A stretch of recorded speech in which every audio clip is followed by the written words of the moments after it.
Bonsoir, mesdames et messieurs, très chers internautes et bienvenue dans cette nouvelle édition spéciale Sommet Africa Forward, Emmanuel Macron et l'échec diplomatique et stratégique de la France en Afrique. Analyse et décryptage du contenu géopolitique, géostratégique, géoéconomique et géospirituel de la macronisation du panafricanisme. Sommes-nous face à une redéfinition conceptuelle de l'impérialisme ou de l'actualisation de l'impérialisme? Le souverainisme est-il synonyme de panafricanisme? Et pour finir, quelles sont les chances du panafricanisme du XXIe siècle au Cameroun? Très chers internautes, on en parle dans cette édition avec notre invité exclusif, le président Bandakani. Président, bonsoir et merci d'avoir répondu par l'affirmatif à ce grand rendez-vous. Bonsoir, Madame Charlotte Yegele. Bien, on ne peut qu'être impressionné par la tonitruance de votre introduction. C'est de bon augure. Bonsoir à vos co-intervieweurs qui vont vous accompagner. Bonsoir à tous ceux et à toutes celles qui accompagnent le projet numérique du NMP, d'une manière ou d'une autre, que toutes ces personnes-là retrouvent ici la reconnaissance du NMP par ma voix. Je salue les internautes, tous ceux qui sont déjà scotchés, et je salue nos abonnés, voilà, qui sont fidèles et qui ne subissent aucun bostage pour nous être fidèles. Voilà. Donc, je suis heureux d'être là ce soir pour essayer de décortiquer avec vous les dessous et les dessus de l'agression. Agression stratégique que le continent a subie, que vous appelez Africa Forward. Voilà. Donc, je pense qu'on va réussir cette entreprise ce soir. Pour vous, Président Bandakani, ce sommet est une agression pour l'Afrique? C'est une agression stratégique. C'est de l'agression. On en parlera en profondeur dans cette... C'est un acte de guerre. Il faut que d'emblée, je vous le dis, il n'y a qu'en Afrique où on est d'une naïveté à faire pleurer. Ce que Macron a fait en Nairobi, c'est un acte de guerre. Président Bandakani, vous nous direz davantage pendant ces quelques instants que nous allons passer ensemble. Mais avant, je vais profiter pour dire un bonsoir à M. Bouyamousso Jules, qui est avec moi sur ce plateau. Bonsoir, camarade. Bonsoir, camarade Charlotte Edjengele. Une fois de plus, très ravi de partager ce plateau avec toi, surtout en face d'un gros calibre, un homme politique qu'on ne présente plus, le président national du nouveau mouvement populaire et militant panafricaniste. Et avec lui, comme vous l'avez rappelé, nous allons parler de cette édition spéciale consacrée au sommet France-Afrique qui s'est tenu à Nairobi tout récemment. Monsieur le Président, moi aussi, je vous dis bonsoir. Je vous dis aussi bonsoir, Monsieur Jules Bouyamousso. Merci, Monsieur le Président. Et avec vous, comme je l'ai dit dans mes propos liminaires, nous voulons analyser, décrypter l'actualité, notamment le sommet qui s'est tenu à Nairobi il y a quelques jours. De par l'histoire, fait partie déjà des oripeaux de la France en Afrique pour essayer d'asseoir sa domination, son influence. Et si nous voulons toujours rappeler, Monsieur le Président, qu'avant la tenue de ce sommet, il y a eu le sommet de Montpellier, il y a 5 ans par là, et avec la manœuvre intellectuelle que vous connaissez, M. Hachim-Bébé, et ce sommet était basé sur la réinvention d'une nouvelle relation entre l'Afrique et la France, quittant par là les chemins traditionnels où la France parlait avec les dirigeants africains du face à face, mais avec un nouveau format où les générations de nouveaux jeunes, des artistes, membres de la société civile, des sportifs, qui étaient inclus dans ce nouveau chemin de la France, visant à peaufiner sa stratégie en Afrique.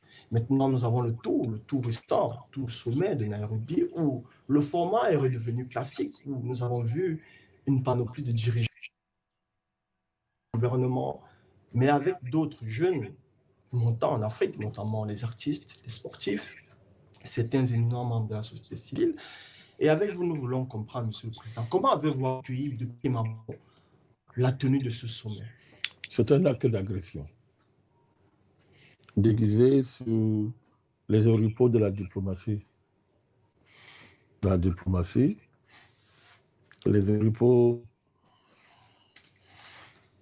d'une présence française, qui est en réalité une présence néocoloniale, et visant à assurer une continuité de la domination française sur le continent.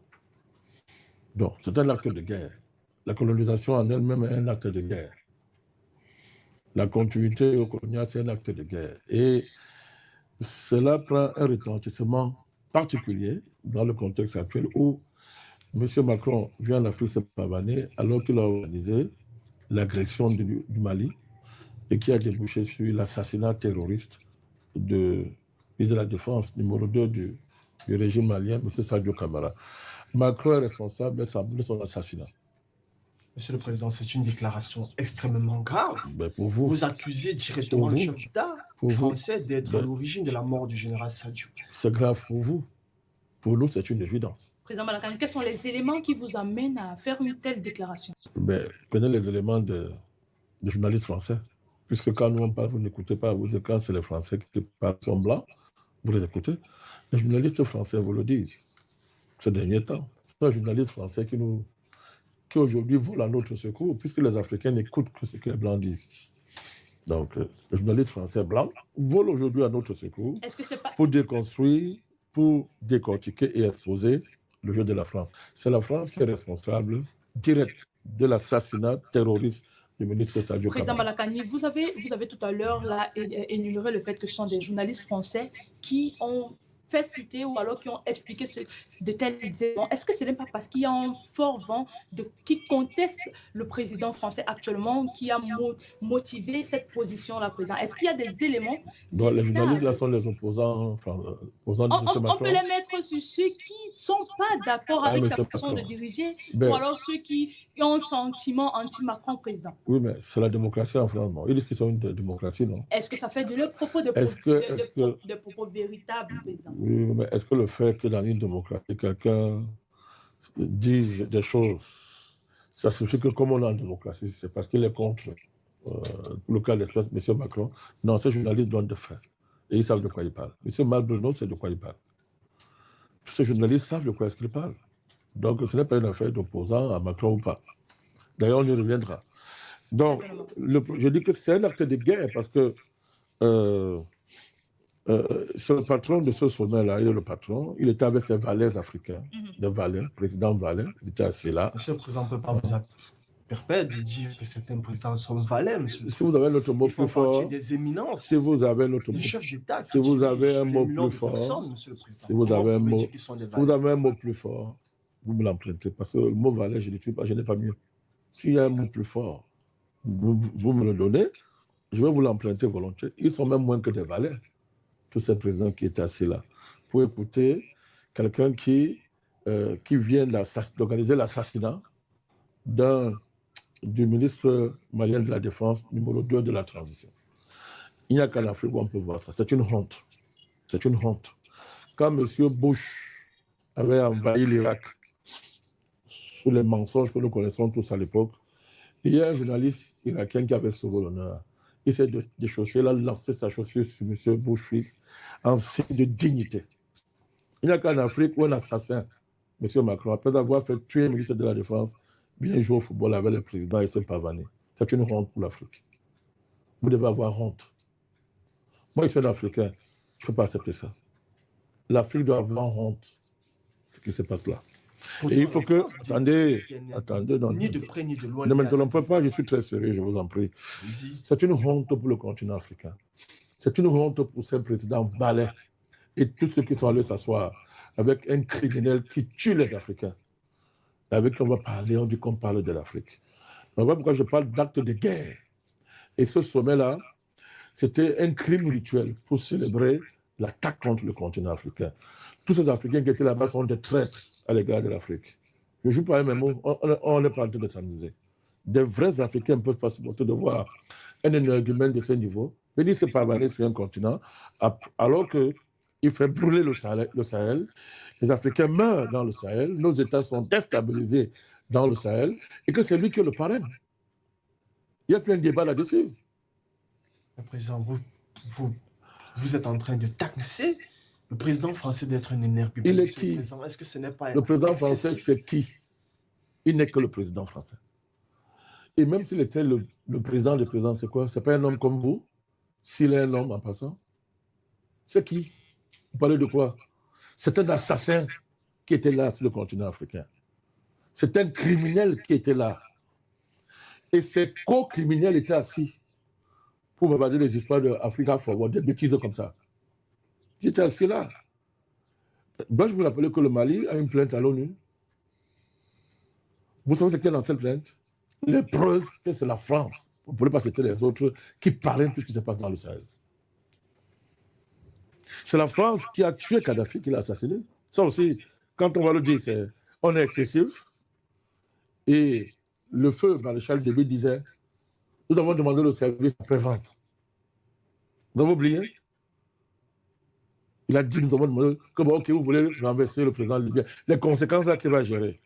Mais évidemment, on s'en fout, le plan était clair. On assassine Kadhafi, on donne les armes à des soi-disant djihadistes, tous ces machins, des voyous qu'on appelle FLA, des voyous comme ça, au nom d'une fiction qu'on appelle Azawad, etc. On donne les armes et on déstabilise, n'est-ce pas, le Sahel, c'est l'Afrique. C'est de la recolonisation.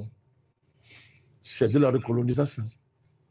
Ben, si ça vous fait rire, et si pour ça, il faut qu'on porte des gants pour faire la diplomatie foireuse dans laquelle vous excellez depuis des siècles sans aucun résultat, je ne suis pas là, et ça pourquoi on m'a appelé ici. On peut arrêter l'interview là maintenant. Il n'y a pas de langue de bois ici. Parce que je dis c'est un assassin. Parce que quel est l'enjeu? Quel est l'enjeu? Je vais vous expliquer. Allez-y. L'enjeu c'est quoi?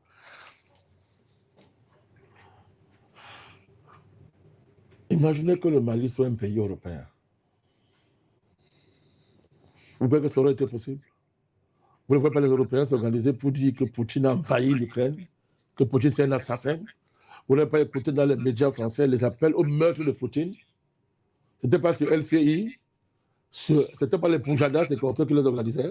Vous, les Africains, n'ayant aucune dignité, avec des fossés que vous appelez journalistes, qui sont des journaleux, africains journaleux, vous voulez caresser quelqu'un qui organise la déstabilisation d'un continent en armant des terroristes, en les protégeant, en les finançant, en les formant.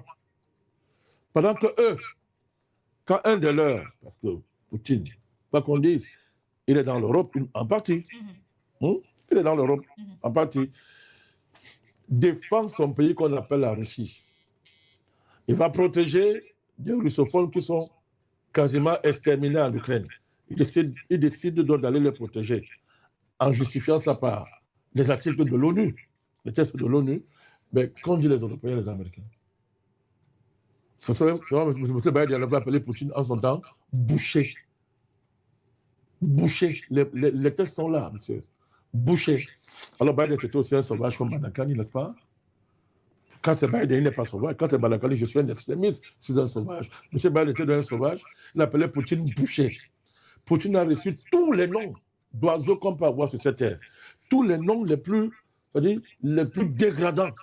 Le président Poutine les a reçus. On a dit qu'il a envahi.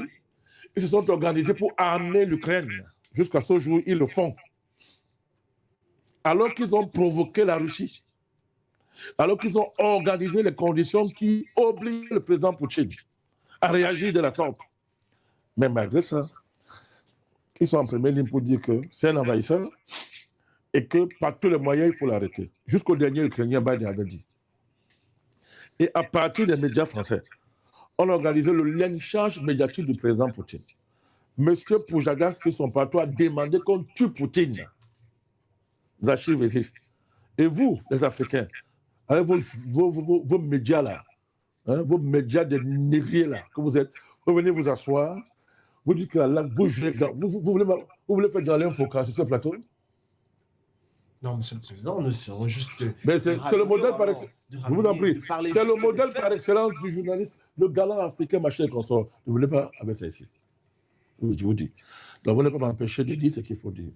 C'est un assassin qui est arrivé là à Nairobi, un criminel, dans un continent où il y a des hommes dignes. On lui aurait au moins lancé une chaussure, conformément aux traditions de dignité, que nous aimons tant brandir, au nom de nos prétendus ancêtres, comme on l'appelle tous les jours. Et il faut montrer que vous avez des ancêtres, c'est là. Donc c'est une honte. C'est une insulte à la dignité africaine que Macron est venu faire. Bon, laissez-moi au moins sur un plateau comme celui-ci. J'ai encore moins ce droit de restituer la vérité avec des mots qu'il faut. Donc, c'est très important. Ce d'autant plus, j'ajoute encore en termes d'argument. Celui qui vient là, avant de venir, le projet qu'il avait, c'était d'atterrir à ce sommet avec un Mali n'ayant plus d'État. Pourquoi vous faites toujours le lien avec le Mali, monsieur le Président? Mais le Mali, c'est pas un pays africain. Je ne suis pas africain. Mais je suis malien. Si on rappelle je suis malien. Monsieur, je suis malien. Des questions économiques. Je suis malien. Comme j'ai été palestinien. C'est ça, être homme aujourd'hui au XXIe siècle. Ce n'est pas de justifier la lâcheté, de se cacher derrière toutes sortes d'arguties, etc., pour considérer, pour fragmenter l'être humain, le vrai être humain, pour diverses raisons. Moi, je suis un panafricaniste, ça a du sens. Donc, je suis malien. Je sais très bien, on n'a pas caché, les Européens n'ont pas caché. Ils n'ont pas caché leur plan pour le Mali. Ils l'ont dit, ils l'ont redit. Ils l'ont dit, ils l'ont redit. Donc, le criminel a mis en œuvre son projet. Il a organisé la déstabilisation. Ça a débouché sur l'assassinat crapuleux du numéro 2 du régime malien. Dans un continent, on aurait rendu l'appareil à la France en s'assurant que les plus hauts dignitaires français soient touchés. Mais on n'a même pas le courage de parler. On a même peur de dire le récit, parce que tous vos médias sont corrompus en Afrique. Vous n'avez pas de journalistes en Afrique, tous sont corrompus.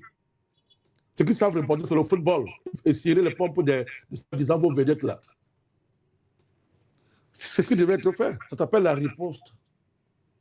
Légitime, monsieur. Mais que fait ce monsieur? Auparavant, comme il vous connaît très bien, vous les Africains, il sait que bon, comme on donne la banane à un singe pour la tirer, il suffit de donner le stade en France à Fali Poupa, qu'il fasse un grand concert. Vous venez danser Ndombolo, vous venez vous démontrer vos talents en la matière. Il suffit qu'on ramasse des influenceurs, des influenceuses, vous venez montrer les dents à l'Élysée. Il suffit, n'est-ce pas, qu'ils jouent à l'ensemble d'émotions comme ça, pour qu'ils viennent et paraissent comme s'ils n'avaient rien à voir avec ça. Comment un gars qui joue au football avec les présidents, hein, il joue au ballon avec Diomaye, le grand panafricaniste Diomaye, avec les Ruto, le président, y compris le président du Botswana, l'homme de l'avenir, le grand pays africain, qui va sortir l'Afrique de la misère. Il est très jeune, chaud, il joue au ballon, tout ça, il joue au ballon. Mais comment un homme qui fait ça peut tuer? Comment il peut dire le terroriste? Non, Macron ne peut pas être avec les terroristes. Regardez-le. Il est si gentil. Non, il n'est pas le terroriste. C'est lui le chef. C'est lui le chef. Et ça a toujours été comme ça depuis la nuit des temps. Jouer sur l'émotion pour prendre l'Africain. Et ça marche encore au XXIe siècle. Et c'est triste, ça marche. Ça marche. Donc, il nous faut parler fort. Lui, il a tous les médias africains avec lui. Il a Internet pour lui. Mais j'ai encore cette plateforme. J'ai encore cette plateforme pour dire la vérité. Donc, ce n'est pas le président français qui était là. Bon, il est du bien de président français, ça regarde les Français.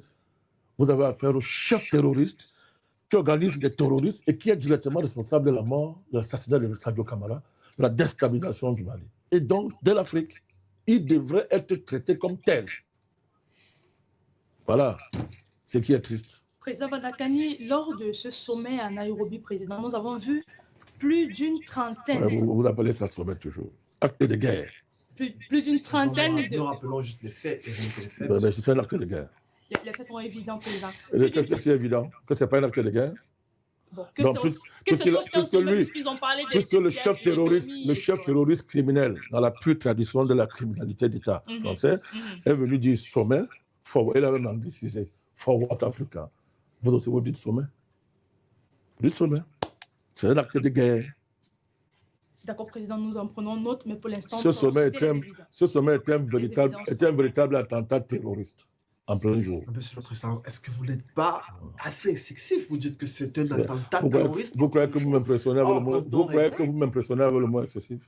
Pourtant, quand on regarde... Ben, monsieur, moi j'ai déjà reçu tous les qualificatifs. Depuis que ce combat a commencé, monsieur Gilles Amousso, le président Balakane a déjà reçu toutes sortes de qualificatifs. Cherchez d'autres qualificatifs. Ça veut dire pas excessif. Donc, je vous dis, ce sommet en soi, c'est un attentat terroriste contre l'Afrique. En plein jour. On en prend notre président. Avec les gens en costume. Évidemment, avec la co-complicité des Africains. Joyeux comme d'habitude. Il était joyeux. Il y en a que, quand le colon arrivait, il jetait les courriers, les miroirs, d'autres se battaient les pièces de monnaie, ils se blessaient même pour aller prendre ça, pendant qu'on amenait leurs frères. Ce n'est pas nouveau en Afrique. D'accord, Président Malakane. Pendant ce moment, en Nairobi, Président, nous avons vu plus d'une trentaine de pays africains représentés. Voilà. Jusqu'au chef d'État qui était présent pendant ce moment. Pendant ce moment, Président, on peut conclure... Fier de représenter le pays. Bien évidemment. On peut conclure que plus de la moitié de l'Afrique, en général, était représentée. Toute l'Afrique même était là-bas, vous me dites ça. Puisqu'on parle de plus de 34... Je vous ai même dit que toute l'Afrique était là. Oui, tout à fait. Et la question... Vous avez raison, hein, ce niveau, hein, rassurez-vous. Et la question que nous voulons savoir, Président, vu qu'il y avait au menu des questions sur le partenariat Afrique-France, parlant des sujets sur l'économie verte, l'économie bleue, l'industrialisation, l'émergence technologique et tout le reste présent, on se pose la question, est-ce que ces pays ont vu en ce partenariat une possibilité ou une capacité de soutien, de solution, Président Balakane? Vous parlez de quel partenariat? Le partenariat France-Afrique. Du loup dans le poulailler, c'est ça? On sait comment ça va finir. Le partenariat économique de l'Afrique. Je dis, si j'ai dit le contraire. C'est le partenariat du loup dans un poulailler. Est-ce que ce sommet ne présente pas le partenariat du loup dans une solution possible ou un soutien possible pour ces pays qui ont fait le déplacement, Président? J'ai l'impression que vous êtes français, vous êtes collaborateur de M. Macron. Nous essayons juste de rapporter des faits. Je vous encourage, allez-y.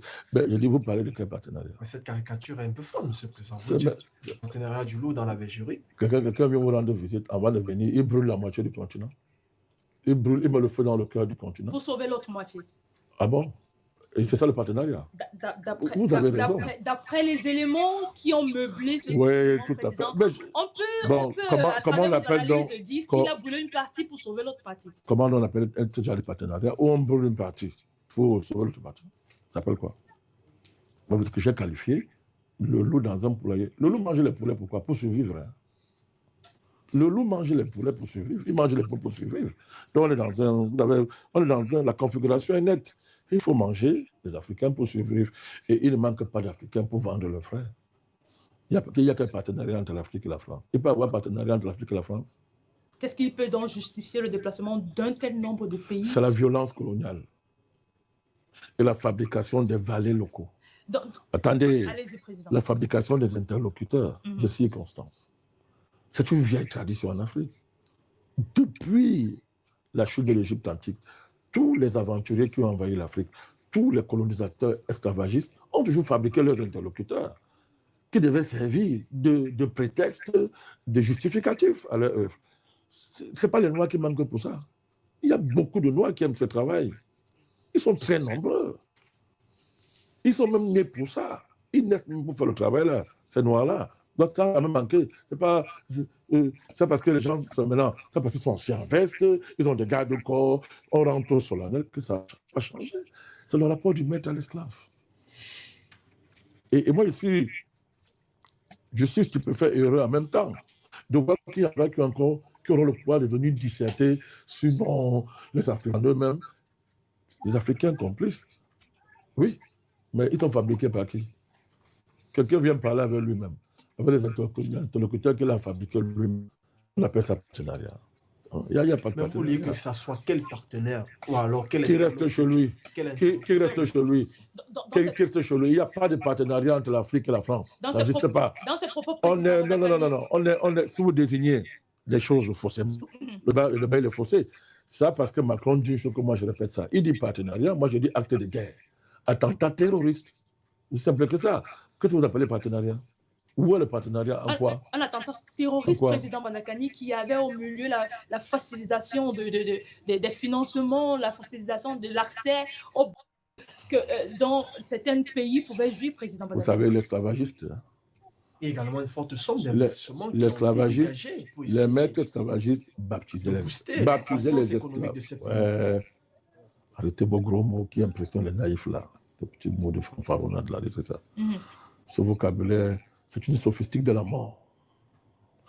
L'esclavagiste baptisait l'esclave. Vous savez pourquoi? Vous nous le dites. Il disait que après ton baptême, tu vas aller au ciel. Donc l'esclavage peut vous conduire au ciel. Vous parlez de quoi? Rien n'a changé. C'est qu'aujourd'hui, l'esclave qui va aller au ciel peut porter la veste, il peut être président, il peut être homme d'affaires, il peut être même milliardaire, pourvu qu'il soit fabriqué par le maître esclavagiste. Mais les esclavagistes s'assuraient que les routes qui constituaient le trajet qui devait conduire l'esclave vers les terres en Amérique, que ces routes-là soient toujours bien entretenues, monsieur, que ces routes-là soient fonctionnelles. Donc, que ne soient pas impressionné par les mots infrastructure, l'énergie, le nucléaire, les transports, le sport, etc. Toutes ces choses qu'il dit là. Mais il y a quoi de nouveau dans le soleil? Mais il faut bien que l'esclave soit vivant pour qu'il soit esclavagisé. Il faut que les routes qui conduisent, qui assurent la jonction entre l'Afrique, on va puiser esclaves vers les terres d'Amérique, que ces routes soient entretenues. C'est ça l'infrastructure. Voilà. Il faut que les bateaux soient construits pour transporter les esclaves. Il faut. Mais le maître esclavagiste ne doit pas dire que vraiment, je fais tout ça pour m'enrichir, je fais tout ça parce que je méprise l'esclave, il n'est pas un être humain. Il va dire, je fais ça pour que l'esclave aille au ciel. Je travaille pour qu'il aille au ciel. Je suis une bénédiction pour lui, Madame Charlotte. Je suis une bénédiction pour lui. C'est la même chose qu'il est en train de faire. Tout ce qu'il promet là, tout ce qu'il vient, les entreprises françaises, les projets dans le financement, dans les universités, la binationalité, etc., la construction des infrastructures, l'énergie, le quantique, l'IA, etc. Ouais, c'est impressionnant les petits Africains qui mangent la banane. Mais qu'est-ce que c'est le nouveau soleil? Depuis quand un autre pays développe un autre pays? Depuis quand un continent développe un autre continent? Mais monsieur le Président, ne me tapez pas. Donnez-moi un seul exemple dans l'histoire. Un seul. Depuis quand un autre individu a développé un autre individu? Vous parlez de quoi est-ce qu'on parle? Ce sont des éléments, tous lesquels on ne doit pas discuter. Mais on est en Afrique, je comprends. On est en Afrique. Là où ce qui est normal n'est jamais normal. Que les conditions de vie difficiles puissent amener certains gouvernements. Il y a des bonnes conditions de vie. Je vous en prie. Ils ont vu la possibilité d'un financement, président. Qui? Quel gouvernement? Les gouvernements qui ont été représentés lors de Très bien. Très bien. D'accord. Est-ce que ça ne peut pas justifier très bien. Je vous réponds. Sans toutefois qu'il soit des traits, président. Je vous réponds. OK. Puisque vous voulez que je parle votre langage, je vous parlerai votre langage.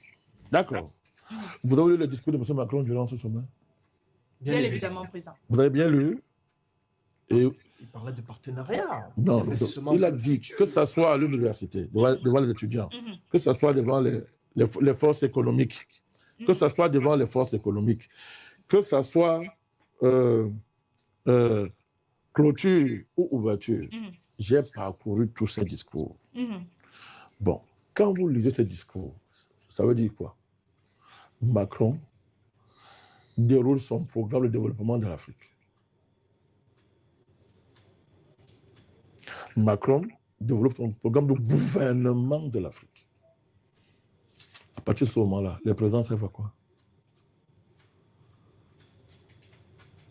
Je répète, lisez tous ces discours.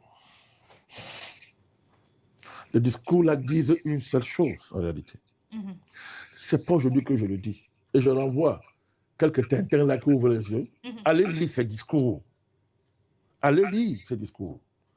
dans le domaine des infrastructures, de l'énergie, dans le domaine de l'éducation, dans le domaine du sport, jusqu'au sport, construire même les terrains de basket, tout ça là. Il va développer l'athlétisme au Kenya, comme s'il a fallu qu'il demande sa sale tronche au Kenya pour qu'il y ait des champions là-bas.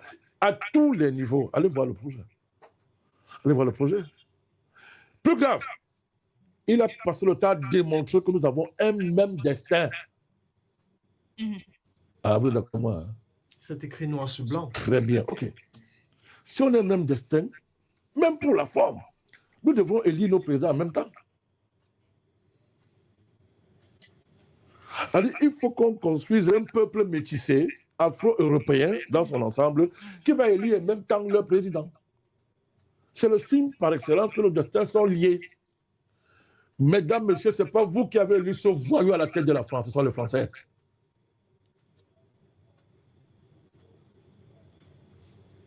Maintenant, il vient se présenter comme le président de l'Afrique. Et vous voulez que j'appelle président tous ces vauriens qui étaient assis là? Ce sont des valeurs. Qu'est-ce que vous voulez qu'on dise? Mais que ceux qui élisent Diomaye au Sénégal et qui se sont vantés que nous sommes les grands, on a même avancé que vous. Mon vieux patron n'était pas là-bas. C'est-à-dire qu'il ne va même plus jamais, il ne va plus. Tous ces présidents qui n'y étaient pas, nous avons au moins sauvé l'odeur du continent. Peut-être parce qu'ils n'avaient pas été... Allez s'asseoir avec une chose qui a l'apparence humaine, qui n'en est pas, qui agresse votre continent, tue vos enfants, met le feu dans votre continent. Et vous avez été élu par votre peuple. Les Diomaye, tous ces gens, Ruto, tout le monde le connaît, c'est un mercenaire. Monsieur Ruto, c'est un mercenaire. Vous qualifiez un président de mercenaire. C'est un peu fort là, monsieur le président. Sur quoi vous fondez vous dire que c'est un mercenaire? Vous ne l'avez pas vu participer dans des opérations de... Vous n'avez pas vu Ruto dans tous les conflits qui agitent l'Afrique ces temps-ci. Quelles sont les positions de monsieur Ruto, en réalité? Il est dans quel camp? Vous croyez que... Bon, quand le président peut être mercenaire, mais il y a plein de présidents mercenaires en Afrique. Même en Europe, les présidents sont des mercenaires. Dans quelle opération? Attendez, ça vous surprend. Dans quelle opération? Vous n'avez pas vu son comportement sur la crise d'année de ces... Mais c'est établi comme médiateur, monsieur le président. Jusqu'à preuve du Monsieur contraire, Ruto, il dit qu'il n'est pas concerné. Vous croyez ce qu'il dit, vous voyez ce qu'il fait. Ses positions sont connues. Allez demander à M. Tshisekedi et les autres Congolais qui est M. Ruto. Je n'ai pas besoin de demander à un Congolais. Moi, je suis informé, je travaille. Je suis informé. Président Bandakani. Attendez, les présidents mercenaires, ce n'est pas une insulte. En Europe, ils sont pleins. En commençant par celui qui était là. C'est un mercenaire en chef. Ça, je vous le démontrer tout à l'heure. On reviendra sur ça. Alors, donc je tente de vous dire, arrêtez ces choses-là. Ce qui s'est passé là, c'est un attentat terroriste de type diplomatico-stratégique contre l'Afrique en plein jour. Quelqu'un vous dit que vous avez un destin lié. Ok, je suis d'accord. Est-ce qu'à l'ère de la globalisation, les destins ne sont pas liés? Vous voyez comment m'impressionner avec le mot là. Avec la globalisation. Parce que le monde est intégré. Et c'est la première fois que le monde est intégré. Le monde a toujours été intégré. Le monde a toujours été intégré. L'économie internationale. Le monde a toujours été intégré. C'est la forme qui vous épate. Mais le monde a toujours été intégré. En termes de mondialisation, on a la 5e, 4e, 5e. Mais qu'est-ce qui fâche quand on dit qu'on a un destin lié? Non, on ne ment pas aux gens. Si on a un destin lié, lisons au moins notre président en même temps. Il y a des choses qu'il doit faire qui le destin n'est pas seulement lié quand quelqu'un vient vous coloniser. On vous esclavagise. Apprenez-nous, vos destins sont liés. On vous colonise, vos destins sont liés. On néocolonise, les destins sont liés. On programme la colonisation globale, vos destins sont liés. C'est du viol. On ne se lie pas une femme à la violence. Monsieur Joubian. On ne se lie pas une femme à la violence. L'union doit être librement consentie. C'est le cas avec ce pays-là. C'est le cas avec ce pays-là. Je rappelle qu'avant de venir, il a fait assassiner le ministre malien de la Défense. Voilà comment nos destins sont liés. Donc, quand tout à l'heure j'ai dit qu'il n'y a pas de président, vous montez sur vos chevaux. Hein, parce que vous êtes dans la langue de bois et l'hypocrisie africaine.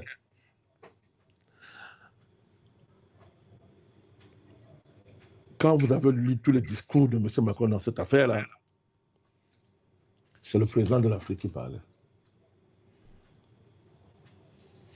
C'est le président de l'Afrique. Comme il n'y aura pas deux présidents en Afrique, il n'y a pas deux présidents africains, vos gens-là sont de qui? Ils ne sont même pas dignes d'être appelés gouverneurs. Ils ne sont même pas des sous-préfets. Ils sont des valets. Il a jusqu'à venir faire un cours de panafricanisme. Il dit, je vois le continent comme un tout. Est-ce qu'il ment? Ruto voit le continent comme un tout. Pour lui, les Kenyans, point. Encore qu'à l'intérieur même du Kenya, il défend des catégories qui sont connues. Tous ces gens qui sont assis là, est-ce qu'ils regardent le continent comme un tout? À ce niveau, à quelque chose de malheur, même bon. Président Madakani, nous voulons un peu nous... Je ne sais pas si vous mesurez ça. C'est un type comme ça qui vient vous dire que votre continent, c'est un tout. C'est-à-dire que vous sentiez touché quand un de vos frères africains est touché. Que vous vous sentiez concerné quand un pays africain souffre. Mais qu'est-ce qu'il y a avec les Africains? Qu'est-ce qu'il y a avec nous? C'est extraordinaire. On est obligé d'embrasser un bourreau comme ça, en plein jour comme ça. Que durant ce sommet, on n'ait pas dit un mot du Mali et que celui qui a parlé du Mali pour les insulter, c'était ce vaurien français qui est assis devant les frères africains. Vous êtes des sauvages, je suis désolé. Quand on vous appelle sauvage, vous ne vous fâchez pas. Vous êtes des sauvages. C'est le criminel là qui est venu parler du Mali pour insulter le Mali. Insulter vos frères africains étaient assis en vice-président. Personne n'a blanchi. Et vous voulez que nous l'applaudissions? On appelle président. Il préside les dents.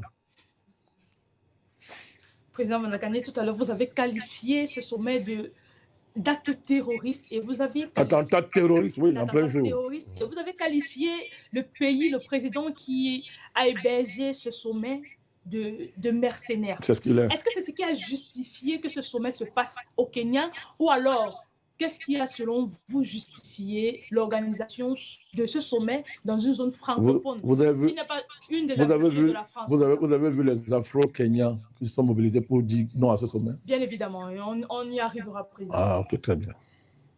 Très bien. Mais qu'est-ce qu'ils disaient, ce Kenyan-là? Qu'est-ce qu'ils disaient? Pas chez nous, pas lui. C'est une honte d'accueillir ces messieurs en Afrique. Ils ont sauvé l'honneur de ce pays-là. Et en passant, président, puisque vous avez commencé parce par là... Parce qu'ils savent que le président est en train de faire du mercenariat. Est-ce que c'est le message qui est caché derrière ces manifestations que bien sûr, c'est évident. Président William a fait tant d'efforts de cacher les médias aussi? Bien. Non, il n'a pas fait l'effort. Il a réprimé ces manifestations. Ils ont été réprimés. Et l'information n'a pas vous avez très bien vu que le champion de la démocratie, quand on réprime une manifestation pour le protéger, c'est une bonne chose, M. Macron. Mais quand un dirigeant africain réprime les manifestants qui travaillent pour lui, allez, ils sortent avec le communiqué de presse, mais Ruto peut réprimer les manifestants et Kenya, très nombreux d'ailleurs, qui disent que sa place n'est pas chez nous. Oh, M. Macron est content. S'il y avait même 8 morts là, il allait être très content. Tout ce qu'il fait, c'était pour le protéger. Madame est justifiée quand ça sort leur camp. Camp pour camp, c'est quoi alors la répression à la fin? Mais c'était trop compliqué pour les Africains. Hein? Ils veulent regarder le match de football, ils veulent regarder Messi courir derrière un ballon. L'organisation de ce... Il faut réfléchir, c'est devant vous. C'est devant vous. Répression, attendez. Répression contre répression. C'est quoi la répression à la fin? Puisque M. Ruto, pour protéger Macron, a réprimé des Kenyans qui disaient pas à notre nom. Pas à notre nom. Il n'est pas chez lui ici. Nous ne voulons pas le voir sur cette terre. Il vient sur notre terre parce que lui, il est sûr. Revenons donc sur la question de forme. Alors, monsieur, ce n'est pas une question. J'arrive. Ça, je vais répondre rapidement. Je vais insister. Parce que là, le concept de répression, de démocratie, de droits de l'homme sont liés. Et c'est pas là qu'on vous juge. On dit que vos dirigeants valent quelque chose en fonction de ces choses-là. On dit que vous êtes des pays en fonction de ces choses-là. Donc, une fois de plus, on voit un poids, deux mesures. On voit comment ces gens, c'est-à-dire les mots dans leur bouche signifient en même temps ce qu'ils signifient et leur contraire. C'est ça que je vais d'abord démontrer, cette question-là. Alors, je dis que, imaginez qu'un dirigeant africain réprime une manifestation dans son pays. Mais que va faire Macron? Qu'est-ce qu'ils vont faire? Qu'est-ce qu'ils vont dire? Que diraient leurs ONG?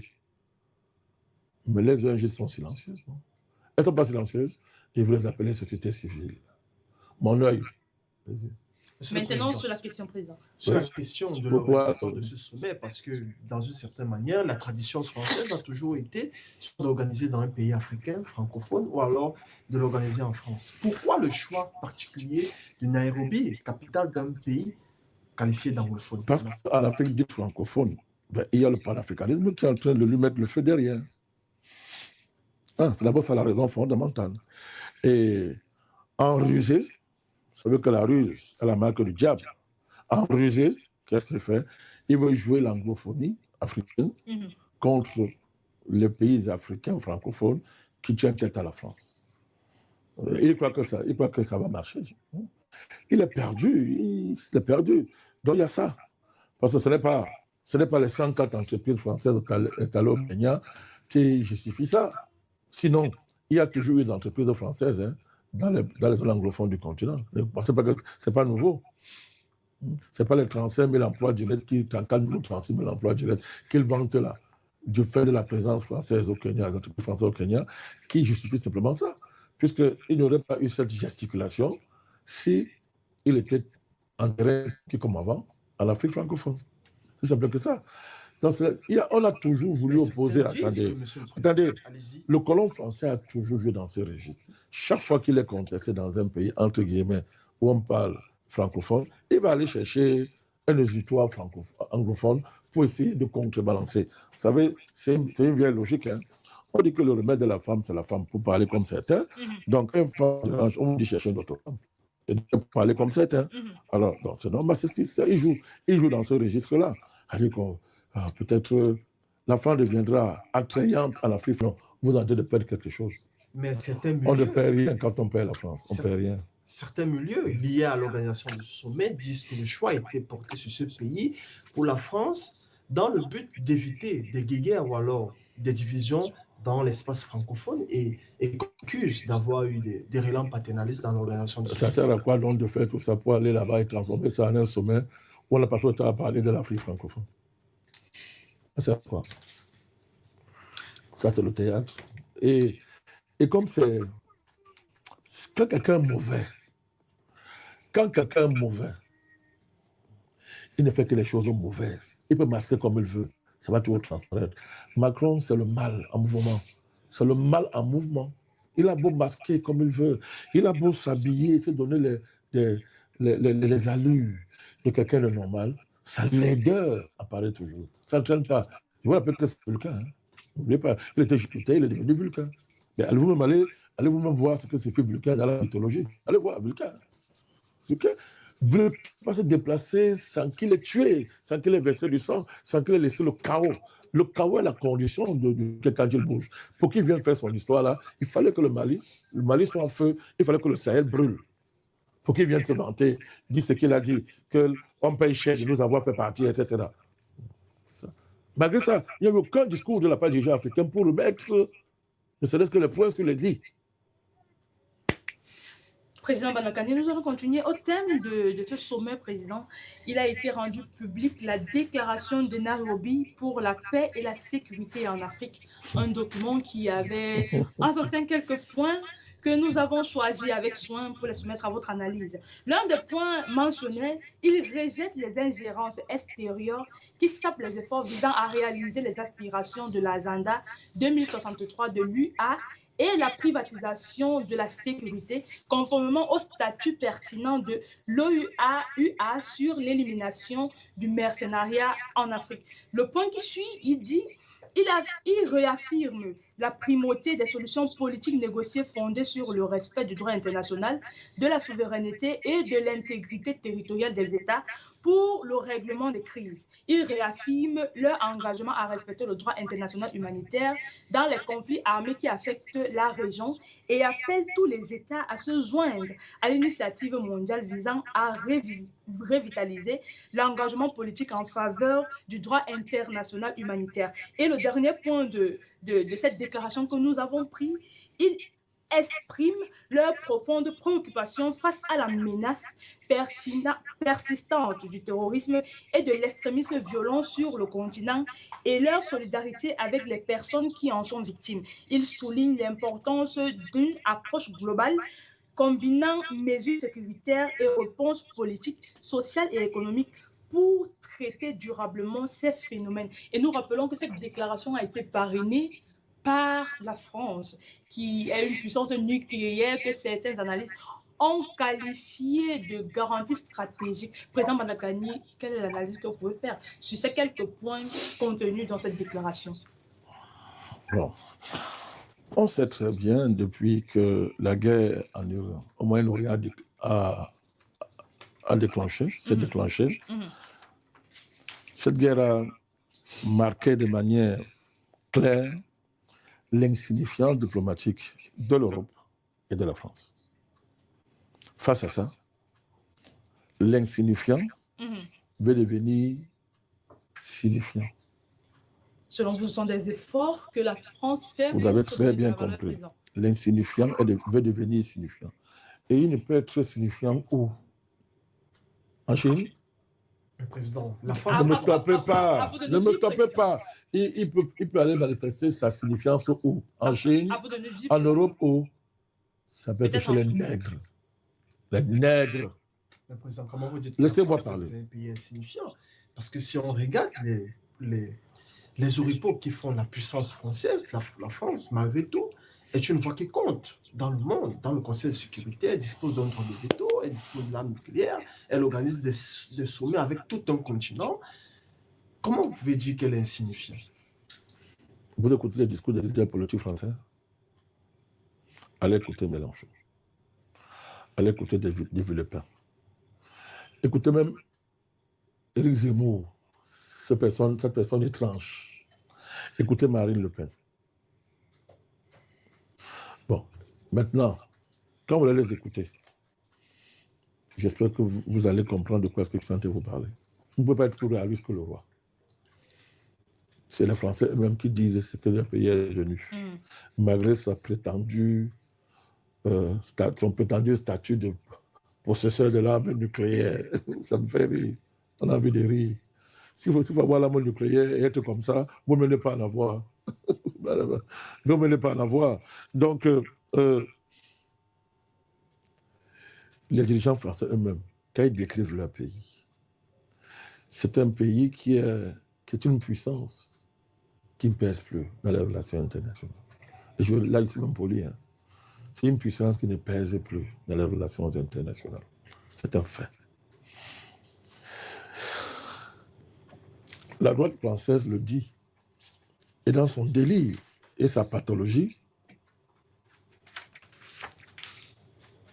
il traduit ce déclin par le fait que la France ne pèse plus dans les décisions internationales. Que ce soit à l'ONU, que ce soit partout. Les décisions sont prises dans le monde et ce que la France pense, personne n'écoute la France. La droite française, l'extrême droite française, délire pour exprimer sa maladie devant cette situation en fantasmant sur le grand remplacement. Comme quand je vous ai parlé de ce personnage tristouillet qu'on appelle Zemmour, le grand remplacement. Les problèmes de la France proviennent de l'immigration, nègres en particulier, et noirs en France. Mélenchon, qu'est-ce qu'il vous dit tous les jours dans ce discours? Et tous vous disent que l'avenir de la France et de l'Europe dépend de l'Afrique. D'où donc la tentation, comme d'habitude, de venir ramasser les Africains, comme le taxi ramasse les gens dans les rues, pour venir faire la chorale de pleurnicheurs. Oui, le droit international, le droit international, l'humanité, etc., etc. L'insignifiance, pour devenir insignifiant, ne peut que venir en Afrique. Parce qu'il n'y a personne ici.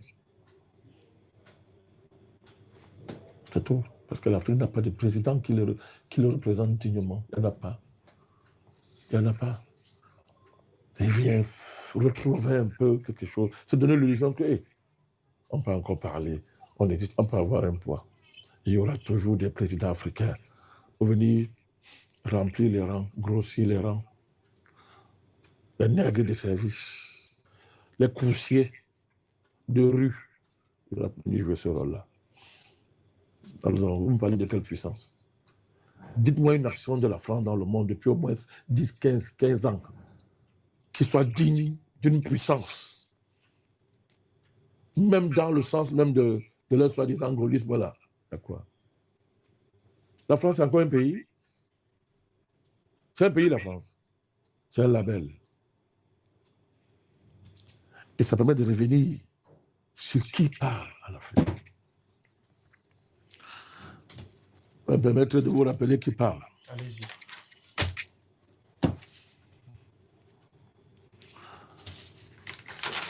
Celui qui vient nous parler.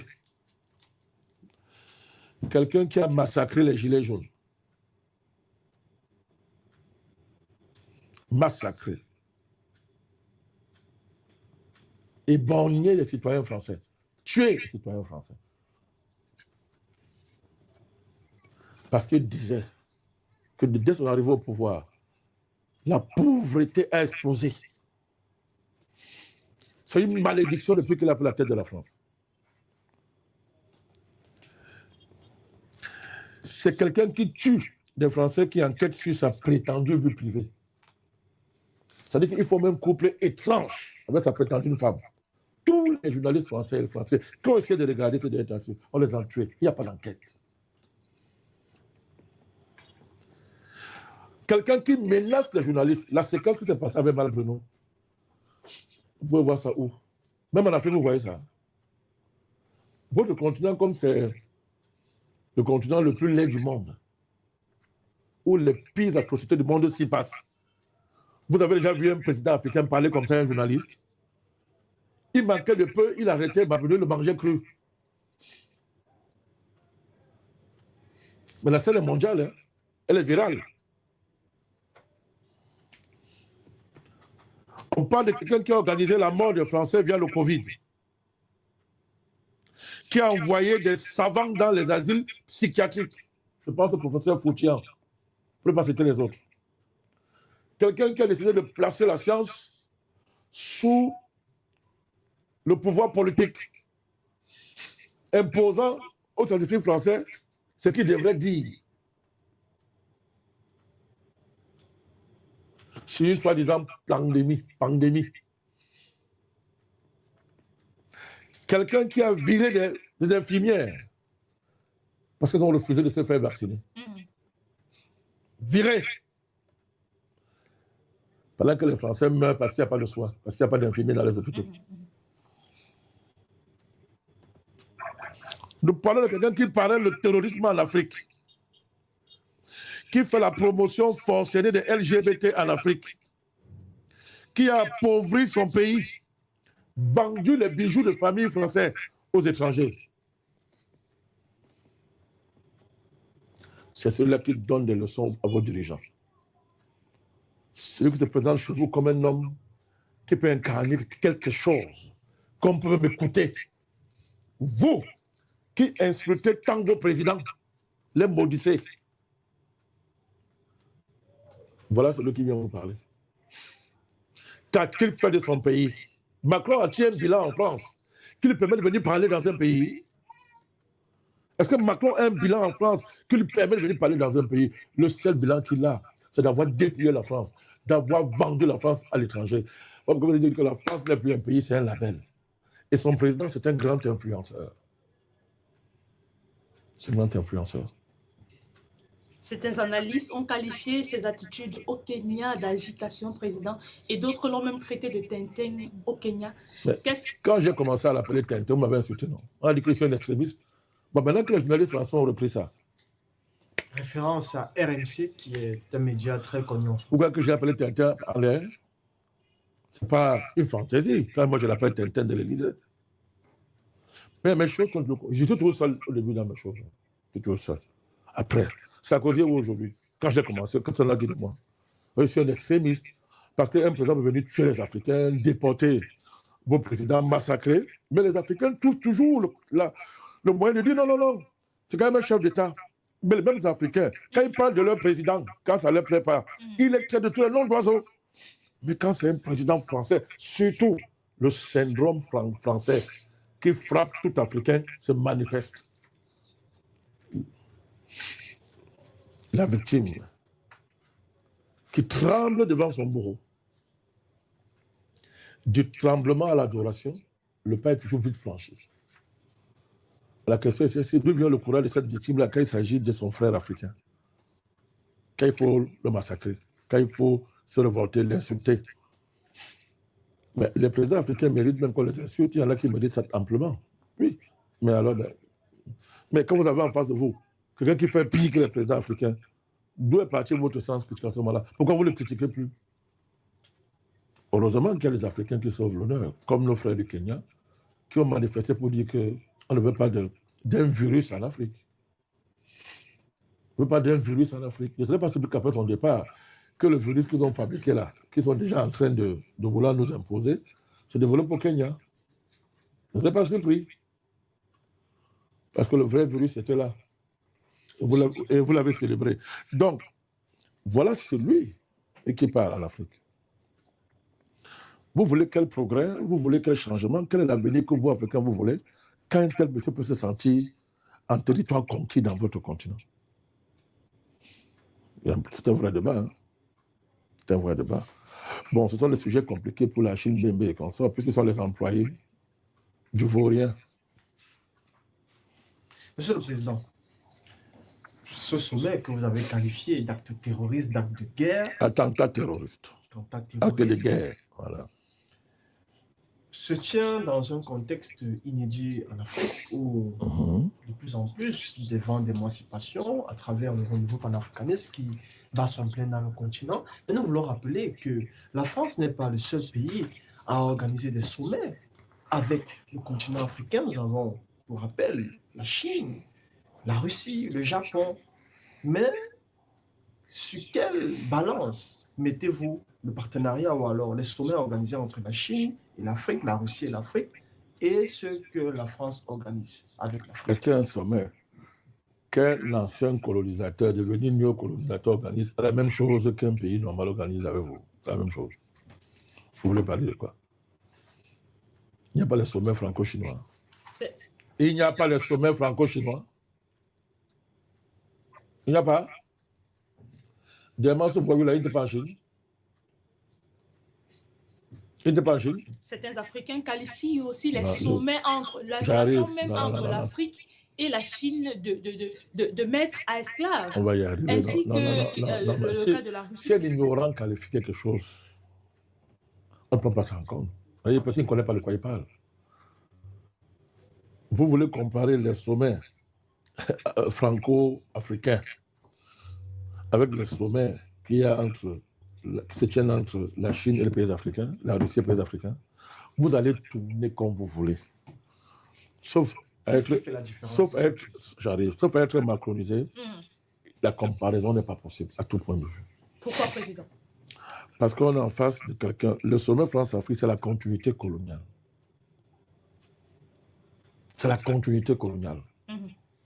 C'est le colon qui veut déguiser sa réalité coloniale en accusant quelqu'un qui n'est pas un colonisateur d'en être un. Ça s'appelle la sorcellerie. La sorcellerie, c'est la magie. Vous voulez transférer ce que vous êtes sur quelqu'un d'autre qui ne l'est pas. Et en voulant vous convaincre que ça peut être vrai, D'ailleurs, ces Africains peuvent imposer tout le monde croit. Et certains Africains reprennent ces bêtises-là. Sur quoi vous appuyez-vous pour dire que c'est une continuité coloniale, monsieur le Président? Parce que jusqu'à preuve du contraire, qu'est-ce qui vient de se passer au Sahel? Qu'est-ce qui vient de se passer au Sahel? Qu'est-ce qui vient de se parler et de se passer au Sahel? C'est quoi? Montrez-moi un président chinois qui a un tel programme pour l'Afrique, qui parle aux Africains avec un tel programme. Montrez-moi un exemple. Montrez-moi un président dans le monde qui a eu en Afrique un programme aussi ambitieux pour l'Afrique. Quelqu'un tue son pays, mais il vient vous dire qu'il va vous développer. Le bilan de Macron en France, c'est une catastrophe. Allez voir le sondage en France le concernant. Il a offert allez voir le sondage. 14 milliards à plus de 30 milliards. Il a pris ça où? Vous croyez le faire beaucoup? Il a pris ça où? Elle a additionné le plan d'investissement des entreprises, ça fait que c'est son argent. Il a pris ça où? Et vous voulez qu'on parle d'un plan d'investissement? Ces entreprises qui investissent là, elles-mêmes prennent l'argent où? C'est votre argent qu'on réinvestit. Arrêtons ça. Donc, je suis en train de vous poser une question. Quelqu'un a mis son pays à terre. À terre. A tué les Français, l'a cassé le pays, l'a vendu les bijoux de famille à l'étranger, etc. Il a un taux de sondage. Vous pouvez regarder ce taux de sondage, hein, à quel niveau il se trouve. Mais ce monsieur va vous développer. C'est-à-dire qu'il vient vous dire à mon nom vision que j'aime l'Afrique plus que j'aime la France. J'ai des grands projets pour l'Afrique que moi, je n'ai pas pu implémenter en France. Je fais ça pour vous. Il a dit que nous avons une relation, une histoire liée, président. Vous croyez à ça?